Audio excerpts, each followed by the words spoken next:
Saludos, amigos y amigas de La Respuesta.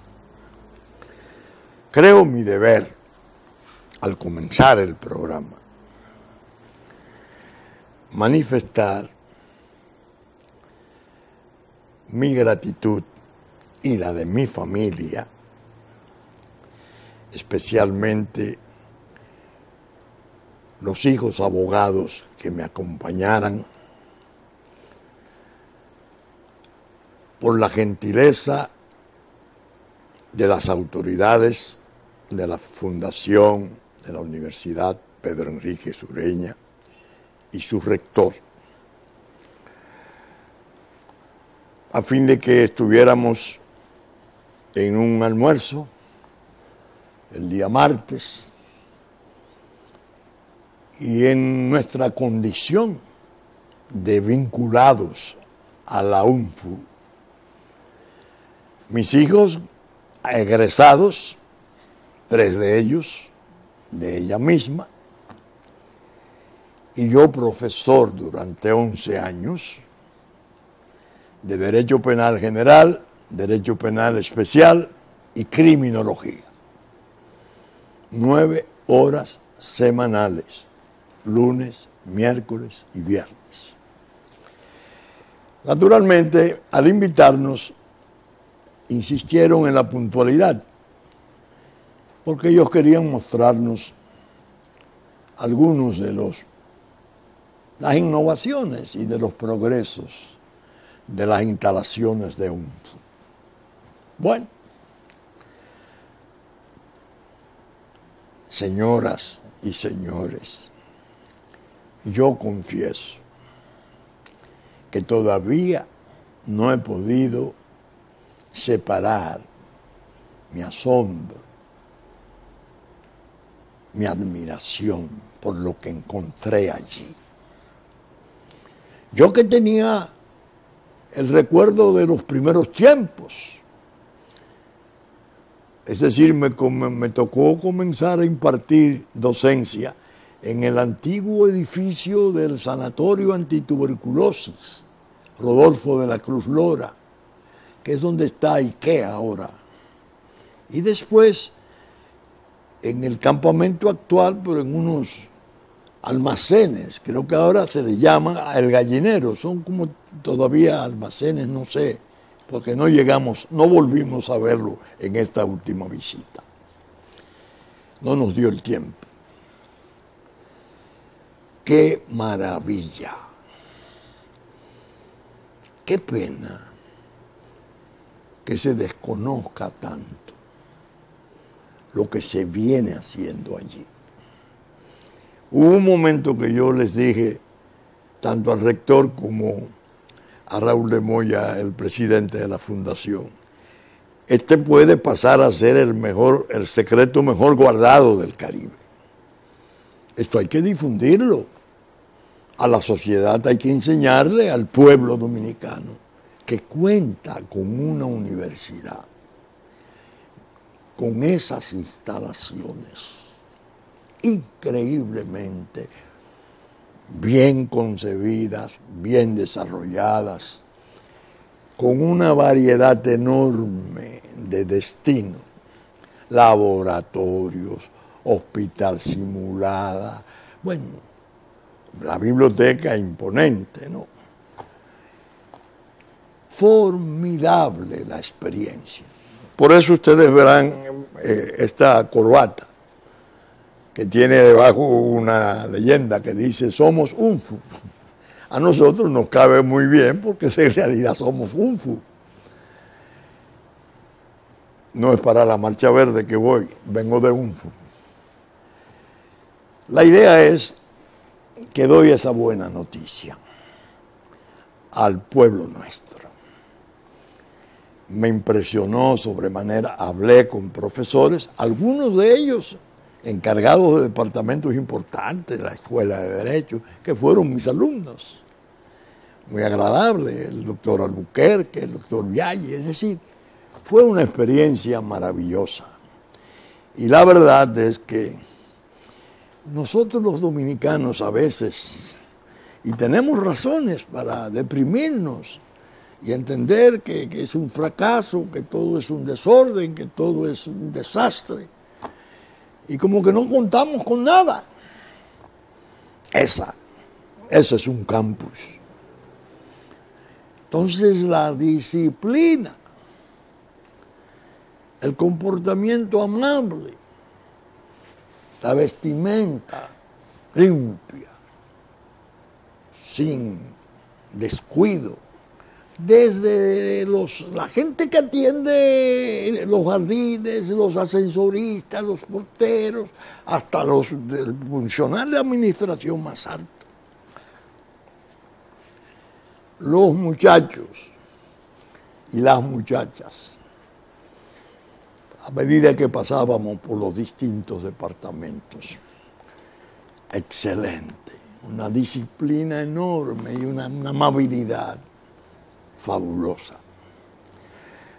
Yo quería darle las gracias a las autoridades de UNFU por la distinción que hicieran en invitarnos a nosotros como familia, egresados, como dije, los hijos y profesor el padre durante largo tiempo, para que viéramos los progresos de UNFU.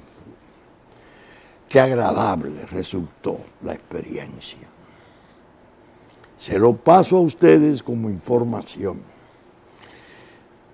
Y ojalá la autoridad de UNFU haya oído mi observación, mi consejo.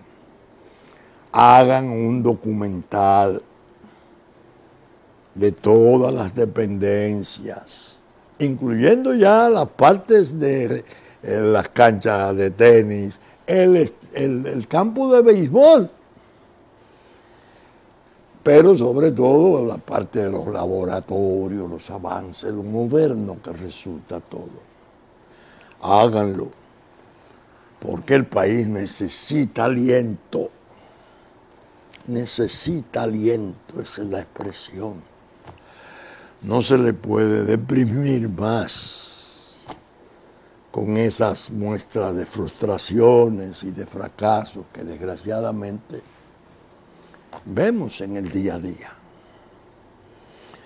Así pues que la semana nosotros fuimos partícipes, agraciados de esa gentileza y cumplimos con el deber de agradecerla.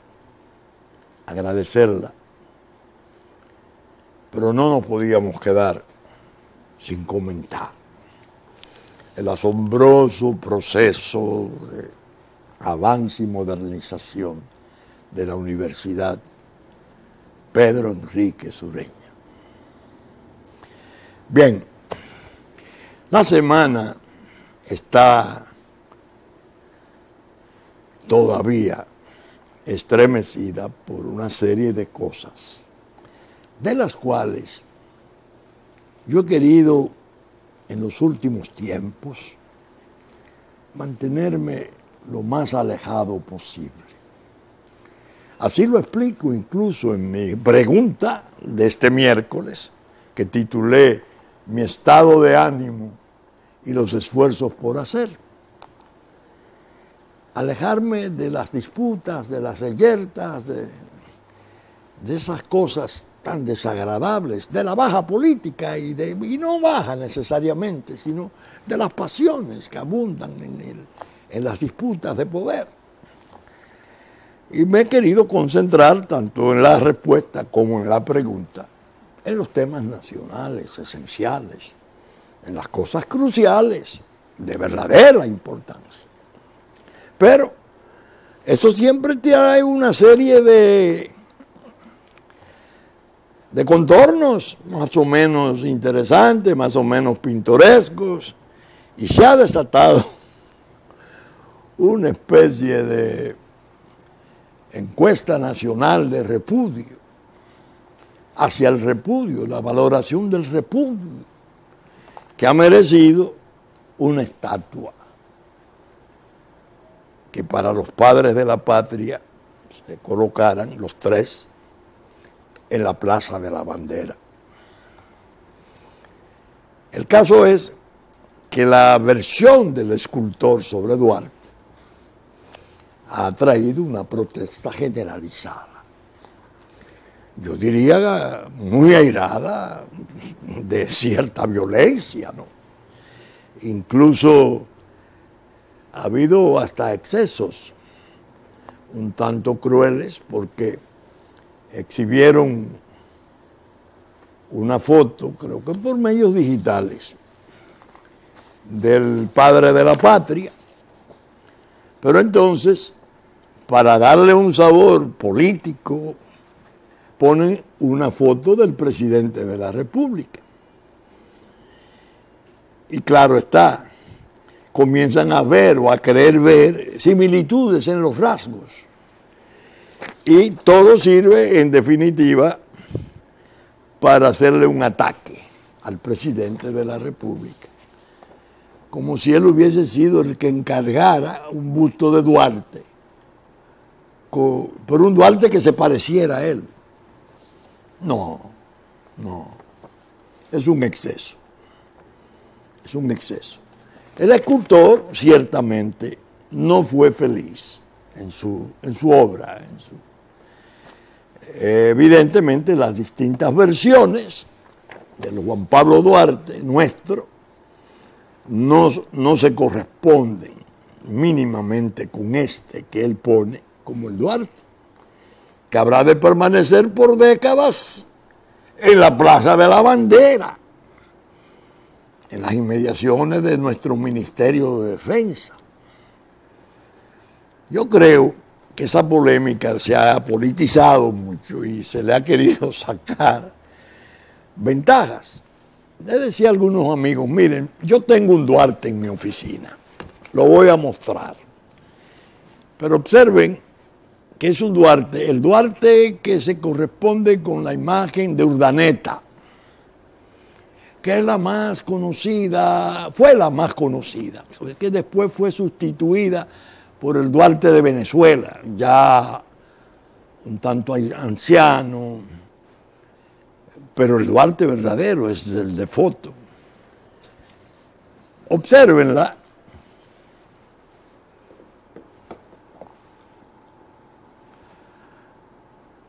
Pero observen el rostro y verán que tiene dos lágrimas.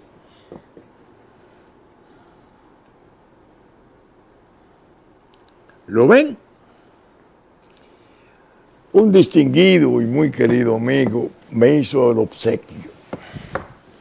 Claro está, las lágrimas de Duarte, que para nosotros resultan sagradas. Duarte llora. Esa ya es otra cosa. Ese es el simbolismo.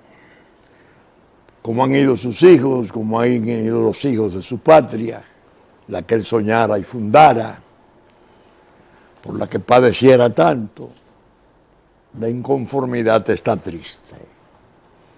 Eso es admisible, incluso interesante, aunque siempre un tanto arriesgado, porque permite involucrarlo de algún modo, ya con su efigie, ya con su imagen, en los debates políticos de todo lo que ha padecido el pueblo durante más de un siglo largo.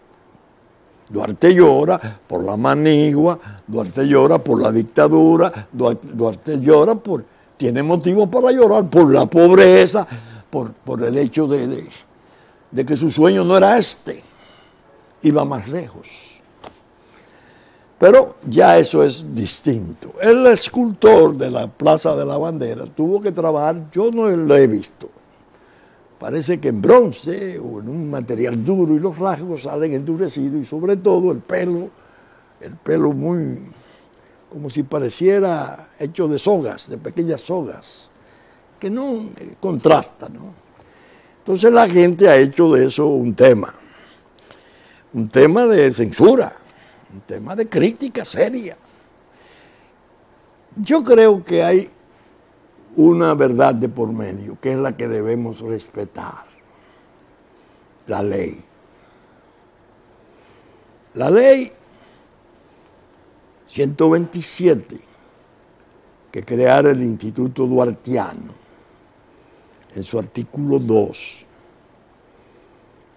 dice que para hacer cualquier tipo de trabajo, de escultura, de pintura, para exhibición permanente y pública de los padres de la patria, es necesario, especialmente con Duarte, contar con su aprobación previa. En el sentido de no es hacerlo, sino aprobarte la versión que tú des del patricio, artista, óyelo bien. Parece que en el caso o no se conocía esa prohibición de la ley, que dicho sea de paso, es lamentado que el Instituto Duartiano, también representado por tanta gente buena y distinguida, no haya hecho el reproche de la violación o inobservancia de ese artículo 2. Pero yo creo que haría bien el gobierno, cualquiera de sus instancias, si fueron las Fuerzas Armadas, si fue la propia presidencia, que lo auspiciara, harían bien si buscan una versión mejor. El lugar ahí atrás de la bandera no tiene suerte. Yo recuerdo una vez que un señor político, síndico importante de Herrera, del Santo Domingo Oeste, le quiso hacer un homenaje al extinto doctor José Francisco Peña Gómez. Bueno, pues puso un busto ahí que era un horror. Hubo que moverlo porque ese no era el doctor Peña Gómez. Porque el artista que buscó no tenía las condiciones y lo que hizo fue un mamotreto, una cosa que era risible. Yo pienso que con el padre de la patria hay que obrar con justicia, rectificar. Vamos a someterlo a una adaptación a su imagen, usando quizás los mismos materiales. Yo no tengo idea sobre la escultura, pero pienso que... Entonces le decía a mis amigos, miren, lo penoso es que estamos muy atentos y muy febricitantes frente a la deformación facial, la figura de Duarte, pero que no tenemos esa misma pasión por sus sueños, por su pensamiento, por sus sufrimientos, sus ideas, que es lo que vale. No es la estatua, no es el bronce frío el que guarda la grandeza, no es verdad, es el pensamiento. Le dije incluso, miren, a mí me gustó la iniciativa. Yo me sentí complacido cuando vi al presidente Medina rodeado de parte de su gabinete, que por cierto no vi al primer ministro Montalvo en la ceremonia, no sé, tendría algún tipo de compromiso en el extranjero. Me complació, porque la Plaza de la Bandera había sido objeto de mucho descuido. Creo que hubo una experiencia hace unos meses de bailes exóticos, gagá, no sé qué cosa, una serie de prácticas. Incluso se denunciaron escenas desagradables de defecación. Sí, la Plaza de la Bandera necesitaba dignificarse, y qué bueno que se hiciera. Y qué bueno que estuviera el presidente. Es decir, entonces le decía con cierta ingenuidad, ojalá eso sirva para eso que le han querido usar para su ataque. Se quiso, le cambian el nombre, Danilo Duarte, Juan Pablo Medina, una serie, todas esa sorna, a veces repugnante de la lucha política, de baja política. Ojalá el espíritu de Duarte prenda en el presidente aún más que vaya más allá de la asistencia a su homenaje. Porque hay muchas cosas por hacer, muchas cosas por rectificar, muchas cosas por reajustar para beneficiar la integridad territorial, la seguridad nacional, la nacionalidad, la ciudadanía. ¡Hey! Y está en la pluma del presidente Medina y en su corazón. Por eso yo no me sumé al escarnio, a la sorna. Bueno, lo que se quiso armar, que se armó, porque la verdad que tiene un repudio inmenso. Y a la gente simple eso le irrita y medio se manipulan para la protesta. Y no es bueno. Eso es un error, bueno, modifíquenlo, prepárenlo mejor. Yo les contaba a mis hijos, busquen en las venas abiertas de América Latina, de Eduardo Galeano, una obra maravillosa, que en un pie de página, en letra pequeñita, figura un episodio de Honduras que mueve a risa, pero que él lo citó, yo recuerdo que es como para explicar los desaciertos y los desajustes que hay en el razonamiento, en la lógica de nuestra actuación latinoamericana. Y cuenta que dos políticos importantes de Honduras iban para Europa y le dieron el encargo y el dinero, buen dinero de entonces, no da la suma, para que aprovecharan su paso por Italia y encargaran esculpir una estatua de Morazán, el héroe fundamental, el padre de la patria. Pero a los tipos les gustaba el trago y el juego, y se han bebido los cuartos. Entonces, en Italia fueron a un mercado de pulgas, de estatuas de la antigüedad. Y apareció una que los rasgos se parecían a Morazán. La prepararon con menos costo, claro está, porque el otro se había ido en francachelas, en ruletas y cosas. Y se aparecieron con la estatua del padre de la patria hondureña. Es decir, hay que tener cuidado con esas cosas porque sirven para irritar, sirven para reírse, para burlarse, pero en el fondo no deben de ser tratadas así, sino con la seriedad. Rectifíquenla, que apruebe el Instituto Duartiano la versión final que debe de ir. No está correcta. Bueno, ya eso es otra cosa. Bueno, pero bien. Terminamos con la estatua. Entonces yo me quedé con la cuestión del pensamiento de Duarte. Mi hijo Pelegrín, que es un duartiano visceral, desde su móvil, dice, oye esto, papi, me lee esto. Yo dije, pásamelo a mi auxiliar, a doña Grisel, que yo lo quiero leer en la respuesta. Porque en medio de estas cosas, vamos a citarlo ni siquiera en los pensamientos políticos valiosísimos, importantísimos, que siguen siendo eje y guía de la suerte nacional, sino en la versión del Duarte poeta. En su romance, un poema de Juan Pablo Duarte. Era la noche sombría y silenciosa y de calma. Era una noche de oprobio para la gente de Ofama. Noche de mengua y quebranto para la patria adorada. El recordarla tan solo el corazón apesara.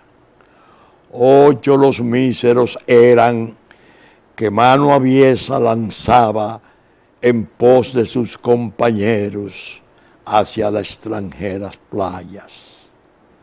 Ellos que al nombre de Dios patria y libertad se alzaran.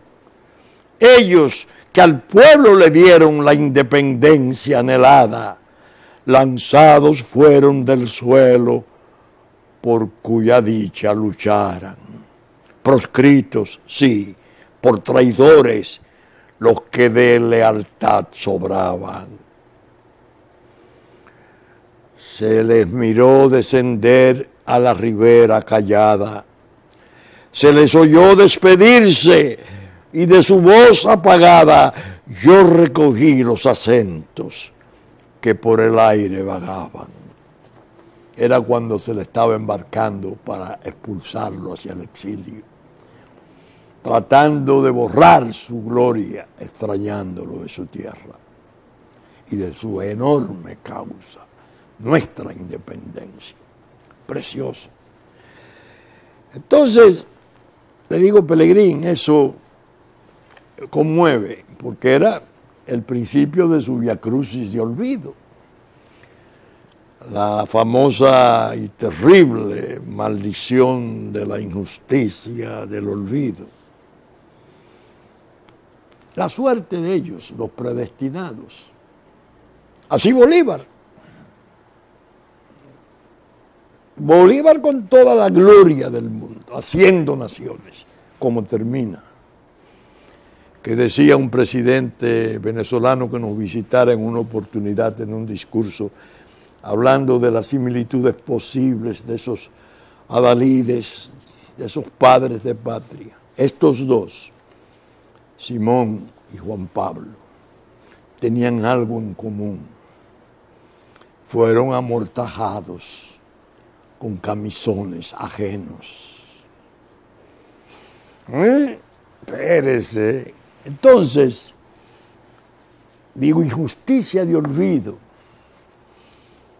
Pero hay gente simple del pueblo, maravillosa, que ha sido sometida a esa tortura del desprecio, de la desconsideración de olvidarlo y de tenerlo por no haber existido, de tan poca importancia. Es duro. Un poeta nuestro que yo conocí y que lo admiré, él era muy amigo de mi hermana Ula, ya desaparecida, iba con frecuencia a mi casa a llevarle versos. Mi mamá, mi tía Nadelia, mi otra mamá, le tenían a Juan Sánchez Lamuth mucho cariño, porque él era tan humilde, incluso hablaba de su hambre propia, la hambre física del día, de no haber comido en 2 días, y eso las conmovía.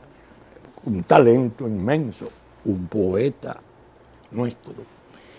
Y él en una oportunidad le llevó una copia de uno de sus poemas fundamentales a Juan Pablo Duarte.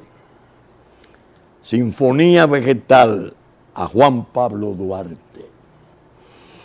A mí me interesó porque yo estaba muy metido en las luchas agrarias y yo no había visto nunca la dimensión del Duarte, el Duarte que ya no era simplemente la libertad, la independencia, sino el Duarte hacia el pueblo, hacia los pobres, cómo su sueño podía servir para albergar las esperanzas de los pobres. Entonces las refugiaba en el campo. A mí me interesaba porque estaba en una intensidad agrarista apasionada. Vamos a oírlo. Por el polen libre de sus huesos gloriosos, por su esfuerzo, su cruz, su apostolado, hay que volver la cara hacia las hojas verdes de febrero. Por la paternidad, por tu paternidad, hoy remueven tus huesos los obreros del taller y el campo. Próximo a ti hay que justificar las alegrías, Desde tu nombre deseo hablar entre los habitantes de las hojas. Nuestro decano de democracia, esta es la bandera, este es el escudo, o mejor dicho, enseñamos la patria de nuevo a la conciencia del apóstol. Ved los labriegos secos, comandante Juan Pablo, que nos diste la patria de la nada. En este primer acto de mis versos agrarios, por donde los tubérculos florecen al azul de las hosanas, destrozados se encuentran los sagrados violines madereros, los dibujos se ven llenos de sangre. Hoy reconozco que tan solo la rosa fue idéntica a tu nombre. Reflexiono mirando el sacro incienso que levantan las fábricas.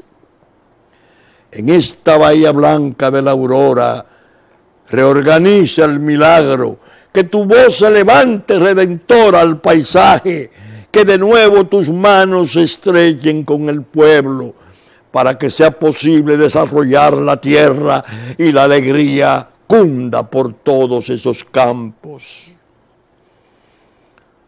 Por este idioma, por esta rosa que día a día se viste su sonrisa del cielo. Ayúdanos en espíritu, desde los ángeles de tu dominio puro.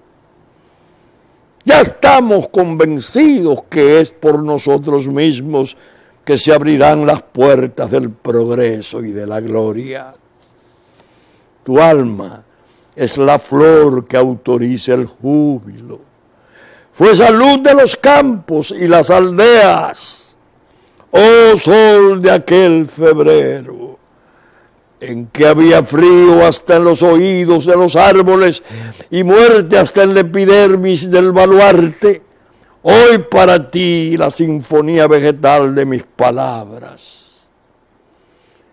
Viendo a los ángeles que elevan tu nombre por el jardín azul de la montaña, apóstol sempiterno, mirando estos bueyes que conducen tratados y alianzas, te nombro por los bálsamos de la tierra, por las sabinas y los guayacanes, en las direcciones del consorcio de las lomas, con la luz del sudor agropecuario, en la salud y en la fe, y hasta en los vientos frescos de aquellas dulces piedras milenarias, se veía claramente junto a los socios que le dieron ánimos, que ese febrero era tu propia carne, que ese febrero era tu propia sangre.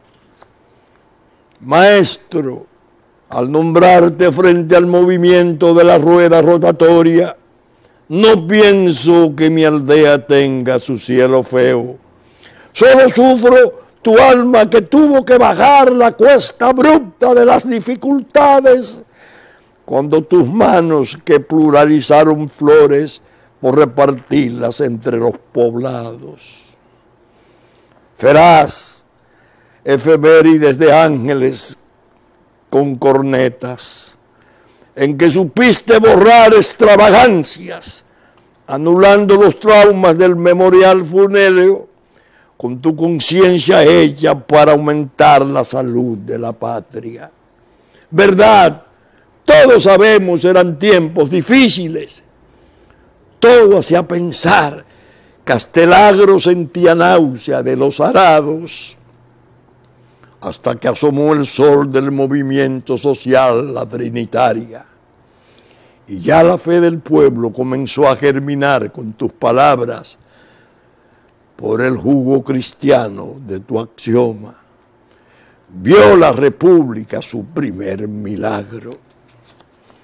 Hay que volver la cara hacia las hojas verdes de ese febrero, hoy que hasta las llanuras desean tus palabras subterráneas. Complácenos, Padre, olvida tu uniforme de barro. Comandante Juan Pablo, estos silencios desean tus palabras. acompáñanos en cuerpo, acompáñanos en alma. Reprende a los monstruos para que no le echen más cizañas a la patria. Insistimos en tus formas libertarias, comandante Juan Pablo. Tú que ayer destruiste los dolores de la siembra enlutada, tú que supiste entregarnos una patria con colmenas y salmos, hay la necesidad de que olvides un momento tu uniforme de barro. Elévate en el aire de las hiedras que parecen que huelen la esperanza. Ayúdanos a calmar los soles agrios, estos soles agrios. En este campo que nos engañan con las ilustraciones de sus aves, comandante Juan Pablo, hay la necesidad de que olvide un momento tu uniforme de barro. La estatua, el pensamiento lo pedía ese poeta de los Minas, humildísimo, un talento y un alma, Juan Sánchez Lamud. Olvidado, vivió en extrema miseria, murió con apenas 43 años. No se le ha hecho justicia. ¿Por qué no se complació la petición que hicieron tantos poetas y gente, intelectuales nuestros, gente de letras nuestros, ilustrados, de que una de las estaciones del metro llevara su nombre? ¿Por qué? Porque es víctima de la injusticia del olvido también. De ahí su afinidad al escribir su sinfonía vegetal con el comandante Juan Pablo. Bien, en definitiva, los sucesos me llevaron a hacer este paréntesis poético, ¿no? Yo que no lo soy, ni soy declamador, pero las circunstancias siguen fluyendo y se arma un escándalo más y aparece una cosa que realmente fue deprimente. Ahí está el señor Rafael Santana, presidente del Consejo de Directores de la CDE, que firmando con un viceministro chino, en presencia de Rosa NG y de funcionarios del Consulado de los Negocios Nuestros, en China Popular, en el Palacio del Pueblo, donde despachaba Mao Zedong. ¡Ay, Dios! Un memorándum de entendimiento. Se dio a conocer el memorándum de entendimiento, se dieron explicaciones de las cosas que iba a abarcar, la contratación futura, planta eléctrica 2, una serie de infraestructuras importantísimas del país y especialmente algo que sí resultaba delicado, la concesión para el manejo durante 30 años del puerto de Manzanillo, otorgándola posiblemente a los chinos. Se armó un revolú enorme, porque el señor Bichara da unas declaraciones, dice, no se ha firmado nada vinculante. Pero el ministro Montalvo va más lejos. Ese hombre que estaba allá no tenía poder ni calidad para representar al Estado Dominicano. ¡Uy, Dios! Entonces todo ese ceremonial en ese salón del pueblo y esa presencia de funcionarios del gobierno chino, este hombre era capaz de presentarse, a firmar a nombre de la entidad que dirige. Bueno, se armó un lío enorme. ¿Por qué? Porque cuando se anunciara el establecimiento de relaciones diplomáticas ya formales con China, se empeñó mucho el gobierno, después de la reacción norteamericana y la propia reacción de Taiwán, en desmentir que hubiera alguna oferta china de por medio. El presidente dijo incluso que lo único que se había convenido era la cuestión de la convalidación de las becas de estudiantes que estaban en Taiwán. Al aparecer en el portal que apareciera puesto por los chinos esta negociación, se armó un desastre, una bomba, que mucha gente no se da cuenta todavía de por qué es una bomba. Porque en realidad desmentía que no había nada de por medio. El gobierno, evidentemente, está indefenso. Indefenso, no tiene imaginación la gente que está participando en eso. O el injerto está turbándolo de tal modo que no hay manera de que pueda acertar. ¿Por qué digo esto? Porque en junio, apenas hace un mes, una delegación de funcionarios del gobierno visitó a China Popular. Delegación oficial dominicana se reúne en Beijing con el presidente del Consejo Chino para el Fomento del Comercio Internacional.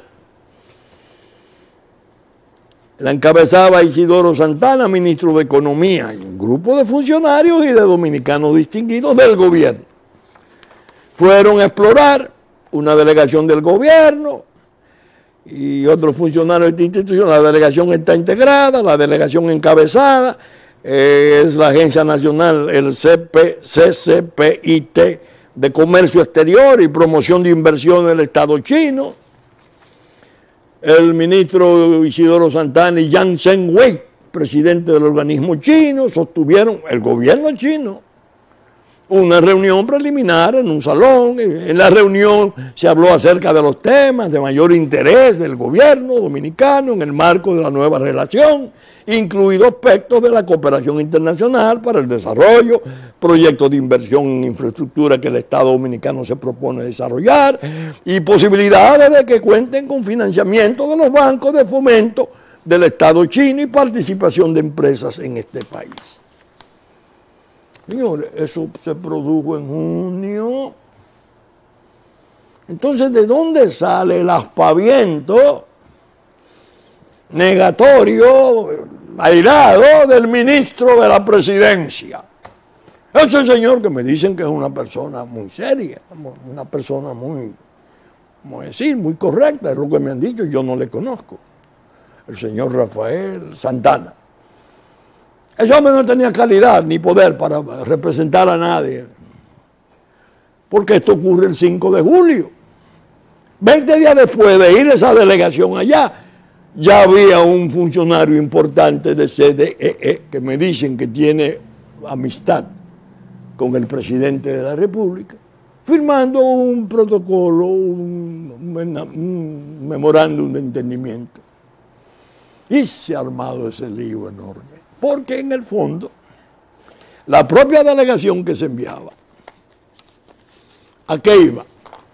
A explorar posibilidades de inversión, el levantamiento de infraestructura, se habló del ferrocarril de Montecristi a Jaina, pero ya habían movido al presidente a decir, no se trató nada para hacer eso. No, claro que todas esas perspectivas llevaron a la realidad de hacer las relaciones con China, aunque se hizo en un momento muy inoportuno, porque era el momento en que precisamente se iniciaba la guerra de comercio más grande de la historia, entre China y Estados Unidos. Entonces han escandalizado eso. ¿Quiénes han trabajado más en la escandalización de eso? Los intereses establecidos aquí, que no ven la aparición de China en el Caribe, en República Dominicana, asentarse en la forma en que puede ser programada, no la ven con complacencia, porque esos son sus negocios. A menos que lo que se levante o se fabrique no se les ceda a ellos. Entonces hay una especie como de tráfago, de intrigas y de malas intenciones.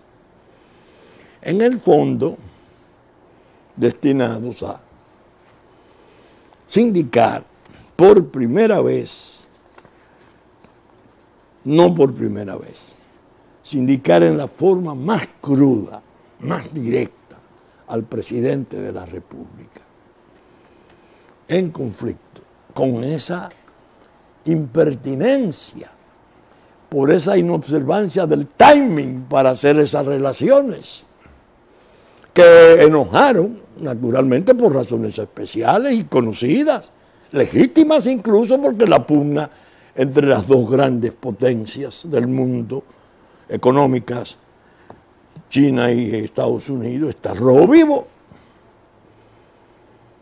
Ahora, decía, hacer figurar ahí la concesión del muelle de Manzanillo en favor de los chinos por 30 años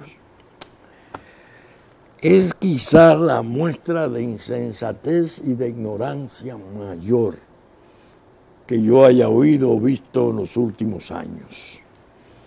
Porque tú no puedes alojarle en el vientre a Estados Unidos un puerto de control chino, apenas a 100 millas de Guantánamo y a unas 200 millas de su Florida. Ellos que tienen las pugnas no lo van a ver bien, por razones de geopolítica de escala mundial. Por lo mismo que los chinos no ven bien que los norteamericanos le pongan atención y pasen sus flotas por las islas del sur de China. Sí, es pelota, es un tipo de trastorno, pelota de liga mayor, es un tipo de trastorno pesado de escala mundial.